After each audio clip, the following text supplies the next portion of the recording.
ഉൽപ്പത്തി പുസ്തകം 3-ാം അധ്യായം 8 മുതൽ 14 വരെയുള്ള വചനങ്ങൾ. വെയിലാറിയപ്പോൾ യഹോവയായ ദൈവം തോട്ടത്തിൽ നടക്കുന്ന ഒച്ച അവർ കേട്ടു. മനുഷ്യനും ഭാര്യയും യഹോവയായ ദൈവം തങ്ങളെ കാണാതിരിപ്പാൻ തോട്ടത്തിലെ വൃക്ഷങ്ങളുടെ ഇടയിൽ ഒളിച്ചു. യഹോവയായ ദൈവം മനുഷ്യനെ വിളിച്ചു, നീ എവിടെ എന്ന് ചോദിച്ചു.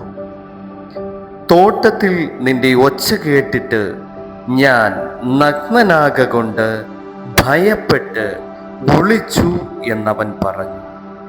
നീ നഗ്നനെന്ന് നിന്നോട് ആർ പറഞ്ഞു? തിന്നരുതെന്ന് ഞാൻ നിന്നോട് കൽപ്പിച്ച വൃക്ഷഫലം നീ തിന്നുവോ എന്ന് അവൻ ചോദിച്ചു.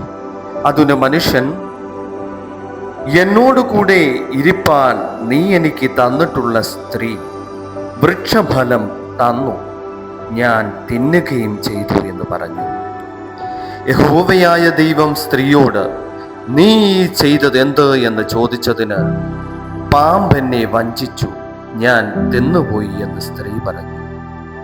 യഹോവയായ ദൈവം പാമ്പിനോട് കൽപ്പിച്ചത്, നീ ഇത് ചെയ്യുക കൊണ്ട് എല്ലാ കന്നുകാലികളിലും എല്ലാ കാട്ടുമൃഗങ്ങളിലും വെച്ച് നീ ശപിക്കപ്പെട്ടിരിക്കും.